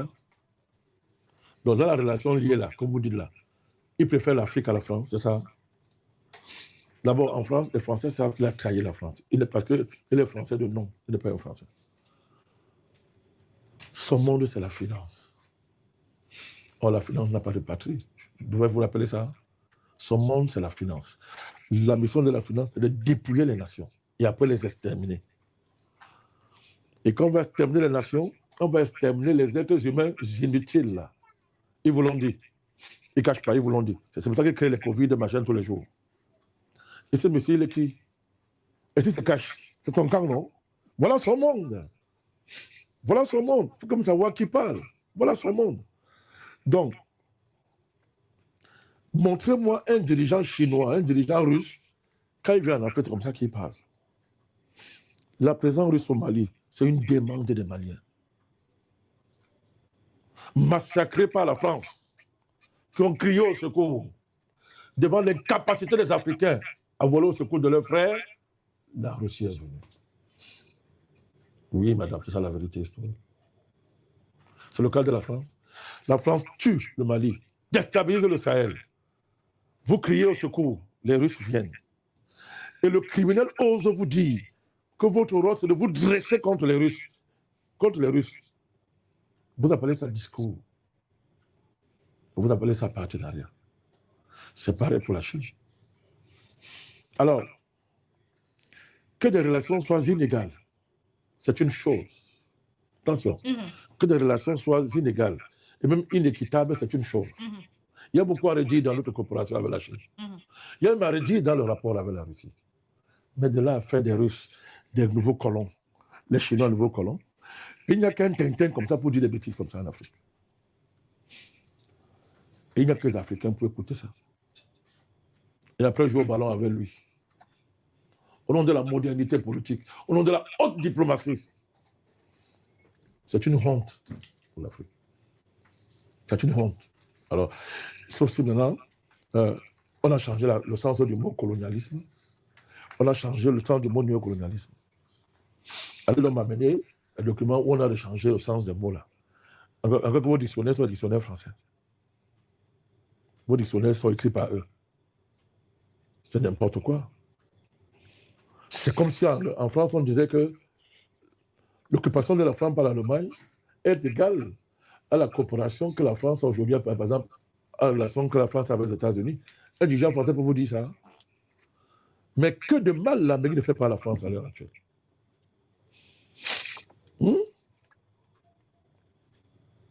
Monsieur le Président, vous voyez donc, quand ça arrête un peu, on l'écoute. Ce n'est pas un monsieur avec qui on doit s'asseoir. Il y a des gens qu'on n'écoute pas dans la vie.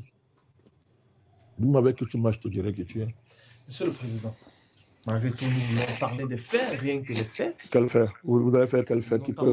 Vous pouvez convoquer quel fait qui peut dédouaner ce monsieur-là? Quel fait peut convoquer? Il n'y a aucun fait qui peut le dédouaner. Nous avons vu un parterre de chefs d'État que vous avez qualifié de valets. Mais c'est ce qu'ils sont. Également, ils sont donc quoi? Ils sont quoi? C'est vous qui analysez, Monsieur le Président. Quel est le rôle d'un président? Défendre les intérêts de son pays. Ah, ok. Montrez-moi, c'était ça là-bas? Ils sont partis chercher des financements. Mais il faut d'abord des investissements étrangers. Un pays, c'est l'investissement. Un pays, c'est l'investissement. Montrez-moi un pays dans le monde que l'investissement a développé. Je sais que vous vivez comme le petit lait, des ragots comme vous racontez matin, mais ça. Montrez-moi un seul pays. Mais avant d'appeler des investisseurs chez vous, qui les appelle en France? Qui les appelle en France? Il a dit, le président français, que ce qu'il manque à l'Afrique, c'est des investissements. J'ai noté tout ça. Pour qu'ils arrivent à la souveraineté véritable, président. Il a même dit plus. Il a même dit, on va y revenir. Je vais encore vous démontrer. Je vais vous démontrer. Mais Monsieur le Président, jusqu'à preuve du contraire, les résolutions qui sortent de ce sommet vont être implémentées dans ce pays. Et nous avons vu une bonne frange. Quelle résolution? Une nouvelle classe. Quelle résolution? Les résolutions de ce sommet. Tout ce qui a été écrit d'avance, là. Vous avez oublié les péripéties du sommet de Montpellier. Qu'est-ce qui s'est passé quand les vérités sont sorties? Comment ça avait été fait? Vous avez oublié. Donc vous croyez que vos présidents, là, ils ont un mot à dire qu'on fait tout ça? Mais est-ce que c'est sans conséquence, Monsieur le Président? Ce n'est pas sans conséquence, parce que les résolutions vont certainement être implémentées. Rien de nouveau sur le soleil, non. Quelqu'un qui est habitué dans la pluie, s'il pleut, c'est encore un problème pour lui. Ça veut dire qu'ils font ça. Ils nous ont colonisés, ils ont fait ce qu'ils ont à faire. On est debout, on se bat. On se bat. Donc, ce financement, soi-disant, va apporter quoi à l'Afrique? Non, c'est pour les entreprises françaises. On crée des marchés. On crée des marchés. On crée des marchés pour des pays africains. Mais qu'est-ce qu'on appelle emploi? Qu'est-ce que vous appelez emploi? Vous savez, le mot investisseur, c'est un mot élégant pour cacher la nature même des investisseurs. Ce sont des prédateurs. C'est quelqu'un un prédateur. Un animal prédateur, pour vivre, il mange l'autre. Mais quand la prédation s'installe sur vous, elle va dire qu'elle va créer les emplois. Mais après, on vous laisse quoi? On vous laisse quoi? C'est à développer quel pays dans le monde? Je crois qu'il y a des débats aujourd'hui sur lesquels on ne veut plus perdre notre temps. Tellement la réalité nous a enseigné sur ces choses-là. Si l'Afrique devait développer par un investissement, il y a longtemps, on serait développé. Puisque même la colonisation, là, je ne suis pas les investissements, non. Entre autres. Depuis, ils investissent en Afrique. Mais la France ne fait que ça depuis qu'elle est en Afrique, non. Le bilan, c'est quoi? On vient assassiner un dirigeant africain en plein jour. On l'assassine. Et on se moque de ce dirigeant. On se réjouit. Les médias français se sont réjouis à longueur de journée de l'assassinat de la Défense et ce qui s'est passé et ce que le Mali est en train de vivre. Mais oui, voilà le bilan des investissements. Il faut arrêter ça. Donc, toutes ces choses-là, on va revenir sur... on peut s'attarder sur ce qu'il appelle la nouvelle relation avec l'Afrique. J'ai déjà fait des émissions là-dessus. La volonté de qualifier de vieille France-Afrique et que lui, il est porteur de quelque chose de nouveau. Mais le simple fait de venir se comporter comme il se comporte, il montre qu'il est même pire que les anciens colons. Sous le prétexte de vouloir renouveler la relation africaine, il est même pire. Il dit il est même pire que les anciens là. Parce que quand vous venez renouveler de l'ancien, vous êtes autant me laisser l'ancien comme ça, vous venez faire du neuf avec l'ancien, vous bavardez, mais vous êtes pire. Vous êtes pire. Je viens de vous le démontrer. Vous ne pouvez pas dire que vous n'avez pas été la génération des colonisateurs. Et c'est plus grave parce que j'ai l'impression qu'il n'est même pas conscient qu'il est pire que l'ancien colon. Puisque le simple fait de venir parler à un continent comme il fait, de remplacer les présidents et d'effacer tous les programmes de développement que les pays là ont, et les remplacer par ton agenda à toi, Il n'y a pas pire colonisation que ça. Mais il est très à l'aise avec ça. Hein. C'est ce qu'il appelle relation renouvelée. Il peut recevoir les influenceuses. Il y en a même qui ont dit que son pote a sorti avec lui, tout ça comme ça. Il peut jouer au football avec vos soi-disant stars. On peut donner le stade à Fali Poupa. On peut donner de la binationalité aux Africains, etc. Et je sais que la nouvelle relation, on est face à une nouvelle génération de colonialisme, c'est tout. C'est tout. C'est-à-dire, colonialisme, nouvelle génération. C'est ça. C'est-à-dire que, je vais un peu expliquer ça. Parce qu'il a parlé souveraineté partagée. C'est-à-dire que quand il fait ce discours, il croit qu'il a dit quelque chose d'important. Hein. Nous voulons justement bon, évidemment, même comme, mettre un pied déjà dans les déclarations. Oui, comme il est en face d'un parterre qui lui est conquis, il se prend au jeu. Souveraineté partagée. Mais les colons disaient quoi? Qu'est-ce que le Gaulle a dit à Brazzaville? C'était quoi? Mais c'était de la souveraineté partagée. Que De Gaulle voulait vendre aux pays africains. Mais dès que quelqu'un a dit non, qu'est-ce qui s'est passé? Dès que Sékou Touré a dit non, qu'est-ce qui s'est passé? Qu'est-ce qui s'est passé? Ça veut dire qu'on ne te laisse pas le choix. On ne te laisse pas le choix. La même personne dit, pendant que vous parlez de souveraineté partagée, vous dit le choix de Mali de chasser la France, le Mali est en train de payer très cher. Et les gens sont assis, disent qu'ils sont des présidents. Ça veut dire quoi? Il parle comme De Gaulle. Celui qui va tenter de se mettre à l'écart de notre projet, voilà ce qui va lui arriver. Monsieur le Président. Non, ne me coupez pas. Dans ce cas-là, on parle de quoi? En quoi ce vaurien est différent de De Gaulle? En quoi il est différent des anciens colons français? En quoi? Ils étaient plus vrais. Il y a quelle différence entre la colonisation directe et la colonisation indirecte? La colonisation indirecte est plus pire.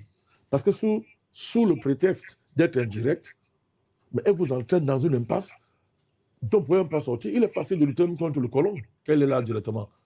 Parce que la différence de couleur de la peau peut même conscientiser quelqu'un. Mais quand ça devient indirect, et où on remplace, le colon est remplacé par tous ces gens qui étaient assis avec leur veste là, soit des présidents africains, c'est plus difficile. Et ça se voit. Donc Macron, il est pire. Il est pire. Alors, donc, et on voit comment il s'emboule là-dedans, il ne s'en sort pas. Regardez sur le franc CFA, il est perdu. En même temps, il veut changer le franc CFA. En même temps, il veut conserver. Il veut conserver le franc CFA. On change un peu de nom. Et alors, qu'est-ce qu'il veut à la fin? Oh, je vous ai remis les biens culturels. Oui, mais tu as remis les biens culturels. Tu as remis quel bien culturel? Tu as remis quel bien culturel? C'est toi qui décides de remettre les biens que vous avez volés? C'est toi qui décides de remettre les biens que vous avez volés? À partir de quel diagnostic sur l'itinéraire de cet objet, on appelle ça, de ces bijoux culturels, de ces trésors culturels? Qui a fait le bilan? Vous avez volé ça. Vous le mettez quoi? C'était d'abord où? Pourquoi c'est chez vous? On vous interdit de parler de ça. Contentez-vous de recevoir, porter les pagnes, danser, comme la fois au Bénin, pour recevoir ce que vous avez eu. Mais qu'est-ce qui s'est passé? Pourquoi on vous reçoit? Mais en même temps, celui qui vous remet vos soi-disant trésors culturels, il dit, je vous remets ça pourvu que vous adhérez à ma nouvelle doctrine.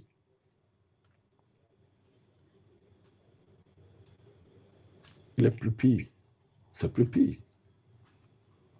Parce que quand le voleur devient justicier, quand le bandit devient celui qui définit la ligne, parce qu'il fait semblant de remettre ce qu'il a volé, il n'y a rien de pire que ça. C'est terrible ce qu'on vit avec cet homme. Et il bavette comme ça, il parle. Les gens le regardent, il dit n'importe quoi. Donc, alors, c'est pas parce qu'il dit la vieille France, oui, les dégoûts, tout ça là. Moi, je n'étais pas dans la colonisation, etc. Mais toi, tu es en train de faire quoi? La colonisation par les entreprises, en quoi elle est différente de la colonisation directe d'un État? Puisque lui, il appartient au monde de la finance. Le monde de la finance, ce qui les intéresse, c'est les entreprises qui sont chargées de piller vos ressources. On s'en fout des États. Bon, c'est très facile de venir au novateur, à l'innovateur, mais on n'est pas naïf. Le pillage par les entreprises. Mais à la fin, quand les entreprises seront installées là, ils vous resteront à quoi, vous, les Africains? Le co-entrepreneuriat, vous croyez à des bêtises comme ça? Vous croyez à des sortilèges comme ça, à des sornettes de ce type? Mais qu'est-ce que nous avons dit avec la PE?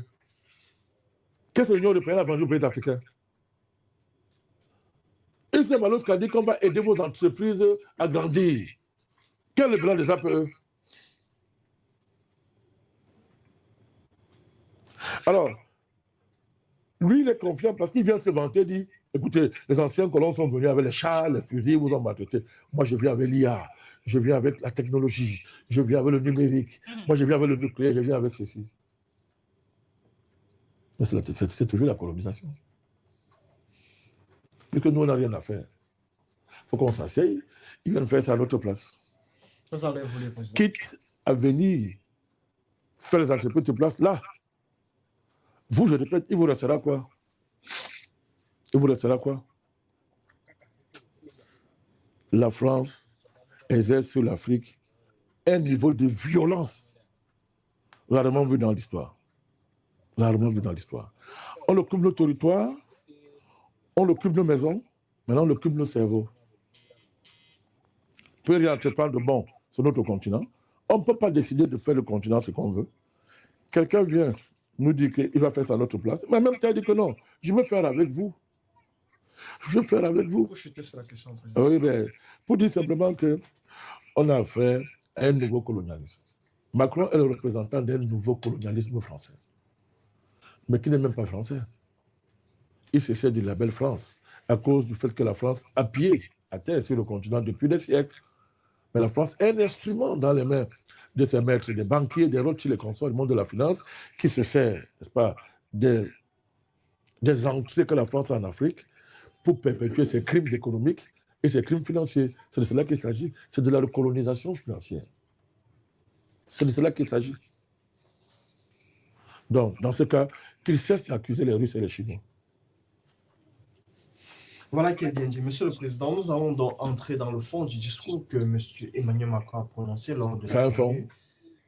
Nous allons entrer dans ses propos proprement dit, Monsieur le Président. Et avec vous, nous allons analyser pratiquement chaque extrait qui nous a paru important. D'abord, M. Macron dit ceci, je le cite. Je veux juste rajouter quelques convictions pour qu'ensuite on puisse passer évidemment. à nos travaux. Il en a, évidemment. C'est un nouveau type de sommet. C'est une nouvelle philosophie. Nous allons aller au bout de cette philosophie. Ce sommet a commencé par des rencontres de la jeunesse, des entreprises, de la culture, du sport. D'ailleurs, nous allons juste après cette session rencontrer des représentants du monde de l'entreprise qui vont nous dire leurs conclusions et on va échanger avec eux. La conviction que je voudrais partager avec vous, c'est que l'agenda que le continent africain et la France doivent avoir, celui auquel en tout cas je crois, n'est en aucun cas de regarder en arrière, ni à gauche ni à droite, comme dirait mon ami le président Ruto, mais de regarder en effet en avant. Ce que je me suis efforcé de faire depuis 10 ans, c'est de bâtir une relation qui regarde avec lucidité le passé. On a eu ce travail qui a été fait avec l'Algérie, le Cameroun, le Rwanda et plusieurs autres, qui regarde avec courage le présent et qui a restitué les œuvres d'art, qui veut réinventer la relation monétaire et économique, qui veut investir dans le sport, dans les industries culturelles et créatives, dans le co-investissement avec le continent. Fin de citation. Monsieur le Président, voilà un morceau choisi du discours de M. Emmanuel Macron. Quelle est votre réaction à chaud? C'est le discours d'un criminel. Quelqu'un qui a, je disais tout à l'heure, qui met le feu dans le Sahel, qui vient d'assassiner, qui a organisé l'assassinat du ministre malien. Il dit il ne faut plus regarder. Qui vient parler à l'Afrique. Les dégâts du passé. Lui qui? La question est fondamentale. Non, un discours vaut aussi la qualité de celui qui parle. Mais s'il n'est pas en train de faire son mea culpa. Je le fais, mea culpa de quoi? En reconnaissant pratiquement tout ce qui s'est passé dans le passé, mais en assumant une nouvelle avenir, une nouvelle Afrique qui va de l'avant. Non. Les Africains ne sont pas obligés de Macron. Mais que de temps en temps, le gifle l'homme de temps en temps en passant. Vous ne dénoncez pas ce que vous avez fait dans le passé en faisant la même chose au présent. C'est ça le problème qu'on a avec ce groupe. Ne dénoncez pas les choses du passé en faisant la même chose au présent, en faisant même pire. Qu'est-ce qu'il fait au présent, Macron? Qu'est-ce qu'il fait? On voit ce qu'il fait au présent. Vous croyez que les dirigeants sont des fous? Les populations du Mali, du Burkina sont des malades mentaux? Pourquoi il insiste qu'on ne doit pas regarder en arrière, que juste on doit se focaliser sur la... Non, parce qu'il veut vendre son projet qu'il incarne le renouveau. Je n'ai pas été dans la colonisation machette. C'est ça qu'il veut vendre. Je vous dis, on joue toujours sur vos émotions. Mais il est qui pour nous dire ça? Moi, si vous regardez le passé, Macron est qui pour m'interdire de regarder le passé? Il est qui? Beaucoup disent qu'on utilise l'idéologie victimaire pour essayer de contrer la relation qui essaie de se normaliser Oui, avec l'Afrique. comme les Français faisaient avec les Allemands. Ils pleuraient, ils pleuraient. Puis c'est comme ça, moi, ça ne me dérange pas. Ce sont les habitudes des bébés. Je répète, employé de Macron. Employé, c'est un petit employé de Macron. Donc, que veut dire victimaire? Ça veut dire quoi? C'est un gros mot qui vous impressionne, victimaire? Ils disent qu'ils sont les relents de la nostalgie de la colonisation française en Afrique, les dégâts que ça a causé, et que les Africains, certains ont de la peine à quitter sous la férule de certains vendeurs, ou alors de ceux qui disent qu'ils sont du panafricanisme et qu'il a qualifié de bon allant. Oui, on va venir tout à l'heure sur ce qu'il a dit, sur concernant cette affaire. Vous savez, c'est le plus grand pays de commémoration. Hein? Est-ce qu'il y a un pays, en Europe, là, combien de pays commémorent comme on commémore en France? Mais vous savez, attendez, c'est important. Vous savez, c'est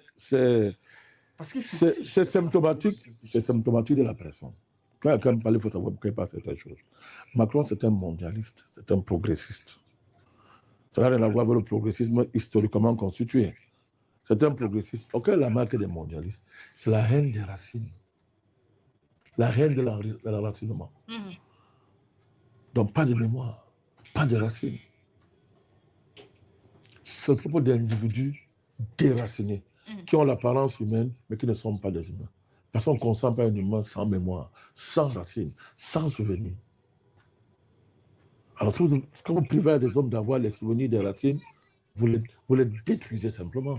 Donc, il faut comprendre qui parle, dans quelle logique il est en train de s'inscrire. Donc, je comprends que, étant un homme anormal,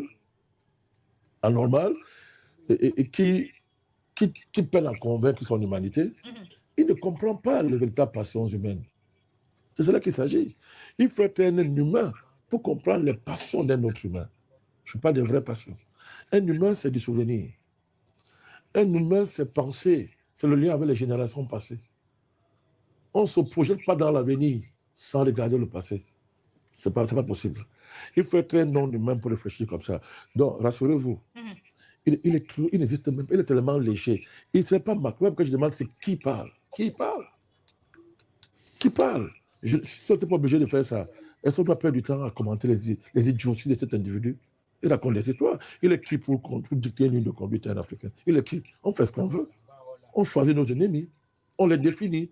On commémore ce qu'on veut commémorer. On est libre d'être nostalgique. On est libre d'être nostalgique. On est libre de haïr la France. De la haïr même profondément. On est libre. Comme on est libre d'aimer. Il est qui pour dicter les normes en Afrique? Il a quelle carrure? Il vaut quoi? C'est parce que la France est perdue qu'on a élu un vaurien comme ça à la tête de la France qui vient parler à l'Afrique. Il vaut quoi, ce type, pour donner le son, pour parler aux Africains, vouloir dicter, ordonner nos pensées, nos souvenirs? Voilà l'impérialisme. C'est ça, l'impérialisme. Voilà pourquoi ils ne réussiront pas en Afrique. Voilà pourquoi nous, on préfère traiter avec les Chinois, les Russes et les autres, pas avec la France, pas avec les dirigeants comme ça. Nous allons poursuivre, M. le Président. Un autre morceau choisi des déclarations de M. Macron lors de ce sommet. Il dit ceci, je le cite, « L'Afrique est en train de réussir. C'est le continent le plus jeune au monde. C'est le continent qui a le plus de croissance au monde. Donc juste, l'Afrique a besoin d'investissements pour être plus souveraine. On a envie d'être des partenaires d'égal à égal parce qu'en fait, on a exactement le même combat à mener en Europe. En vrai, c'est exactement ça qui se joue. Et on commence ce sommet Africa Forward en vous écoutant, vous la jeunesse du continent africain, nous dire, voilà mes rêves, mes ambitions, ce que je suis déjà en train de faire. Nous, on vient en disant, ok, nous avons des investissements à faire, c'est intelligent pour vous, c'est bon pour nous, on le fait ensemble. Monsieur le Président, voilà également un morceau choisi de M. Emmanuel Macron là, qui s'adresse à la jeunesse montante africaine et qui lui assure une certaine garantie en termes d'investissement pour tous les projets entrepreneuriaux qu'ils vont lancer. Quelle est votre réaction? La Bible parle du serpent ancien comme étant l'animal le plus rusé que Dieu avait fait. Je vous ai parlé de la ruse. Qu'elle est fondamentalement diabolique, la ruse. La ruse. Ça consiste à venir flatter les gens alors qu'on a créé les conditions de leur destruction. Je vous ai dit que c'est parce qu'on est en Afrique. Ailleurs, ils n'auraient même pas osé mettre les pieds ici. Ils n'auraient même pas osé mettre les pieds. Parce qu'ils viennent de nous assassiner, nous miser la défense du Mali. Je reviens toujours dessus, parce que moi, je ne prends pas ce jeu. Moi, je reviens là. Il finance par les terroristes dans le Sahel. C'est lui qui finance tout ça. Bien sûr, avec ses amis de l'OTAN, tous ces gens-là, ils contrôlent. Bien sûr, mais il est en première ligne pour ça. Lui et ses financiers, ces banquiers avides, qui ont toujours procédé ainsi pour arracher l'Afrique aux Africains. Toujours. Vous regardez l'Afrique du Sud. Regardez l'Afrique du Sud. Vous voyez comment on a transformé les Sud-Africains. Ils sont très forts pour chasser leurs frères africains, oubliant même ce qui s'est passé au temps de l'apartheid. Oublie même. Mais cette Afrique du Sud-là, qu'est-ce qui s'est passé là-bas? Ce qu'on appelait le long voyage de Bourse, là. C'est le Bourse, c'est quoi là? Bourse. Ce qu'on appelait le long voyage là. C'était le des banquiers. Vous connaissez Cécile Rhodes? Cécile Rhodes, vous savez pour qui travaillait ce voyou? Pour les Rothschild. Maintenant, Rothschild équipe pour Macron. Ses patrons. C'est à qui il appartient. Vous ne voyez pas les liens. Tous ces marchés, IA, Quanti, tout ça, l'équipe porte ça pour flatter l'espèce humaine, pour flatter les humains, les faire croire qu'ils ont un projet pour l'humain. Ce sont les banquiers. Et depuis que Lénine vous a parlé de la fusion du capital bancaire, du capital industriel, ça s'appelle l'impérialisme, mais ce sont ces forces qui sont à l'œuvre. Le monde de la finance gère l'économie désormais. Gère l'économie, du moins en Europe, en Occident. Gère l'économie. C'est qui décide ce qui est bien. C'est qui ordonne la marge de l'économie. Une fois de plus, je répète, quel est le projet de la finance pour l'humanité? Vous ne voyez pas vos yeux? Comment on développe la machine au détriment de l'être humain, à tout point de vue? Ils ont même transformé la nature complètement. Ils peuvent vous créer des tremblements de terre. Ils peuvent pousser l'eau à sortir de son lit. Ils font tomber des pluies acides, etc. Ils vous fabriquent les moustiques artificiels. Ils fabriquent les oiseaux qui transmettent des virus, etc. Ils font des choses pas possibles. De quoi est-ce qu'on parle? C'est celui-là qui parle là. C'est lui, voilà le représentant qui est en train de parler. Président Mandakani. Est-ce qu'on peut se fier à un type comme ça? Président Mandakani, lorsque le président Emmanuel Macron dit que l'Afrique est en train de réfléchir et que l'Afrique est le continent le plus jeune au monde, est-ce qu'on a en droit de dire que ce sont des agitations décomplexées?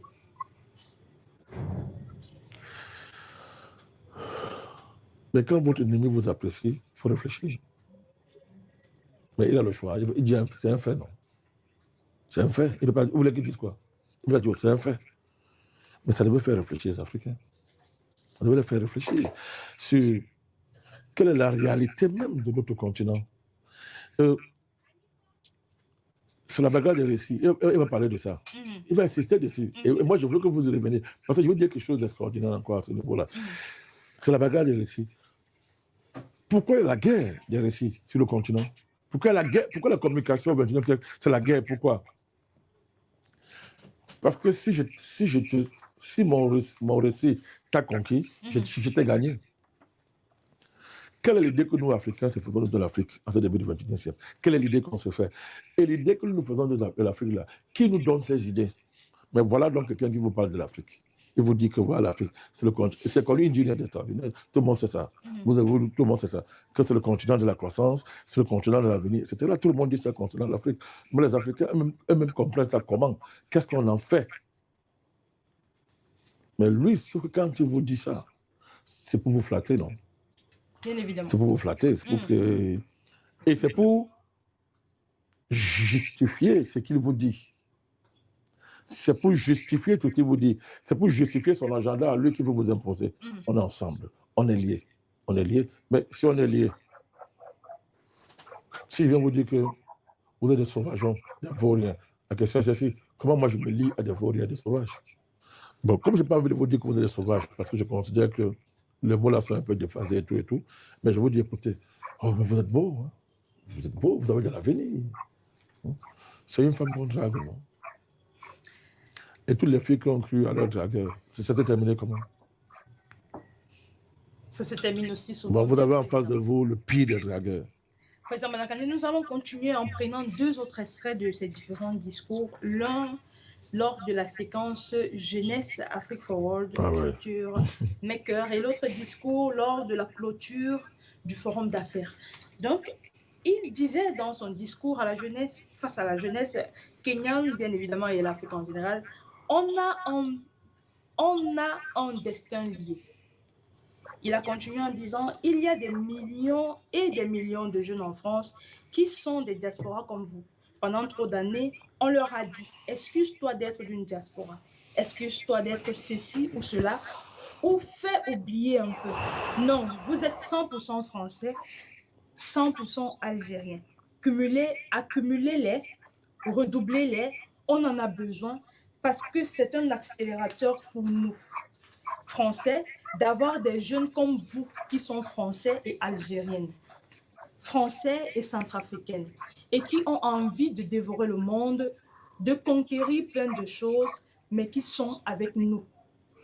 Il a dit lors de son discours de clôture du Forum d'affaires président, la France, depuis 25 ans, elle est bousculée en Afrique. Et c'est normal, c'est très normal, c'est très bien. Elle est bousculée, pourquoi? Parce que pendant trop longtemps, trop de monde, il faut le dire, dans des grandes entreprises comme dans les administrations, pensaient qu'il y avait un précaré en disant, on est français, tout nous est ouvert.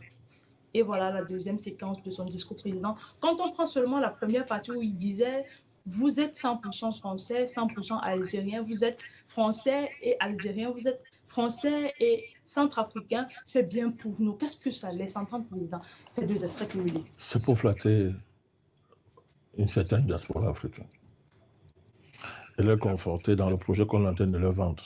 Alors que cette diaspora ne réfléchit pas sur la profondeur de ce projet, qu'est-ce qui est en train de se jouer? Je répète encore, Macron appartient au monde de la finance. Les financiers s'en fichent des nations. Ils n'ont pas de patrie. La patrie vers laquelle ils conduisent l'humanité, c'est celle d'un monde sans humain. Et ils vous l'ont déjà dit en vous vendant la transhumanité. Si on part de ce point de vue, vous comprenez que très bien que le monde de la finance est expert en l'art d'organiser la concurrence des races et des peuples. À quoi sert l'organisation de la concurrence des races et des peuples dans un territoire donné? Il sert à exercer une police politique sophistiquée de haut niveau pour que la finance ne perde pas le pouvoir. Revenons en France, écoutons ce vaurien, analysons son discours, on mettra dans la perspective française. Le monsieur qui vous parle de diaspora en France, quel est le parti qui a peur de prendre le pouvoir? RN, le Rassemblement National. Quel est son fonds de commerce? Pratiquement le racisme anti-français. La haine de l'immigré noir. La haine de l'immigré noir. Qui vous explique pourquoi en France, le Front National est en train de vouloir prendre le pouvoir? Or, le Front National est à l'arrière-plan promu par qui? Ses patrons financiers. On se moque de qui? Vous comprenez très bien que cette diaspora-là, elle est enfermée dans un rôle qu'elle ne maîtrise même pas. Qu'elle ne maîtrise même pas. Mais en réalité, non seulement elle est dans la concurrence, elle alimente la concurrence des races, à des femmes politiques internes dans ces pays-là, mais en même temps, on va les retourner contre le continent. Puisque, par principe, quelqu'un qui est de la diaspora est supérieur à celui qui est resté. Et on voit très bien le projet qui est en cours. Il ne cache même pas. Equalliance, les Gaëtan, Dicam, toute cette bande-là, qu'on met en avant, il y a même, avec les idées de circulation, les histoires qu'elle raconte aux gens-là, la circulation, etc. Donc, il faut bien comprendre ce qu'il y a derrière cette affaire. Il faut bien comprendre cette affaire. C'est-à-dire que ça alimente la montée de l'extrême droite pour des gens qui ont cessé de faire des enfants volontairement. Ils estiment que la civilisation, ce n'est pas avoir des enfants. Je ne vous rappelle pas qu'en France aujourd'hui, le taux de natalité est inférieur au taux de décès. Et ce n'est pas seulement en France que c'est valable. Donc, aujourd'hui, quand vous écoutez Mélenchon parler, vous dites que c'est une chance. Mélenchon, quand ils vont en Nouvelle-France, en opposition au RN, c'est quoi? Mais les gens ont décidé de ne plus faire des enfants, ils n'aiment plus la vie. Alors, ok, on a besoin de ces gens ici. Mais qui organise tout ça? Ce sont les financiers. qui sont les propriétaires de la France. Vous parlez seulement de la France. Ils organisent ça. Donc, quand ça les arrange, ils font monter l'extrême droite. Quand ça les arrange, ils font baisser l'extrême droite. Et on enferme les immigrés, on enferme les diasporas dans un rôle d'animation de la concurrence des races au profit du capital financier ces derniers temps-ci. Mais évidemment qu'on va venir là, coopter la diaspora supérieure. Des gens, par exemple comme ça, des génies, des gens talentueux qu'on va coopter pour un peu à la Obama, comme on a fait, un peu à la Obama, mais avec des rôles bien précis. Puisque vous connaissez le rôle qu'Obama va jouer dans la politique américaine, avec un rôle bien précis. Il faut faire très attention à cette affaire-là. Tout ça, c'est pour conforter le rôle de la France qui va développer l'Afrique. Est-ce que ça va en droit? Et si la France veut, attendez, et si la France développe l'Afrique, la France, c'est l'Afrique, et le président français est le vrai président des Africains. Mais on a un problème. Qui l'a élu? Qui l'a élu en Afrique? Une autre déclaration majeure de Macron dans le discours de clôture, il dit l'un des plus grands... Dans la vraie question, c'est savoir au nom de quoi ce type, pourquoi il s'intéresse à l'Afrique? Qui l'a nommé porte-parole de l'Afrique? C'est la base de quoi? Mais c'est un impérialiste, c'est tout. Il dit l'un des grands défis de l'Afrique, on le sait, c'est qu'il y a énormément d'emplois qui se créent, mais beaucoup trop dans l'économie informelle. Et il dit la capacité à faire de l'économie africaine une économie plus formelle, elle en est la clé. C'est là où on doit aider vos gouvernements, les accompagner dans la structuration de ces stratégies. Monsieur le Président, voilà une autre clé que M. Macron est en train de mettre en avant, notamment l'accompagnement des gouvernements africains dans la structuration de l'économie, qui voudrait basculer totalement dans l'économie formelle. Que doit-on y voir? C'est une nouvelle phase de l'impérialisme qui va maintenant même conquérir, investir le secteur informel. Donc c'est un grand danger, puisque les entreprises formalisées qui sont déjà là n'ont pas seulement fait le travail. Il faut maintenant investir le secteur informel à l'image des Chinois. Il faut investir le secteur informel pour mieux cadrer l'Afrique. Et ça a commencé avec qu'on appelle ça, les magasins là, les grands, c'est un nom là, les supermarchés là. On voit très bien ce qui se prépare. Voilà l'exemple. On voit ce qui se prépare. À terme, les nouveaux petits vendeurs vont disparaître, c'est là qu'il s'agit. Mais et quand ils vont disparaître, qu'est-ce que ça va vous servir après? Quand vous pourrez plus vous-même placer vos affaires dans leur... Vous pouvez être ils font semblant d'accueillir vos produits. Mais vous n'êtes pas naïf quand même, vous aussi. Une fois qu'ils vont ouvrir, ils vont s'installer, quelle nourriture va-t-on vous proposer? On est dans un plan d'extermination. Si les gens ont exterminé leur paysannerie, c'est vous qui vont protéger. Qu'est-ce qu'il y a avec les Africains? Tout ça, c'est un criminel. Je vous dis, à partir du moment où vous savez à qui vous avez que c'est un criminel qui parle, vous se fiez à un seul mot qu'il sort de sa bouche. C'est de cela qu'il s'agit. Mais pour revenir à la question avant, il y a déjà eu une question qui a circulé. J'ai oublié ça parlait d'une situation là. Bon, c'est passé comme ça, j'ai oublié. Vous avez soulevé un problème là, en dehors de ça. Je parlais de l'économie informelle. Mais je viens de répondre. Mais avant, certainement... Peut-être c'est elle qui a posé la question. Ça nous a certainement échappé. Ouais. Nous y reviendrons. Voilà, je voulais ajouter ceci.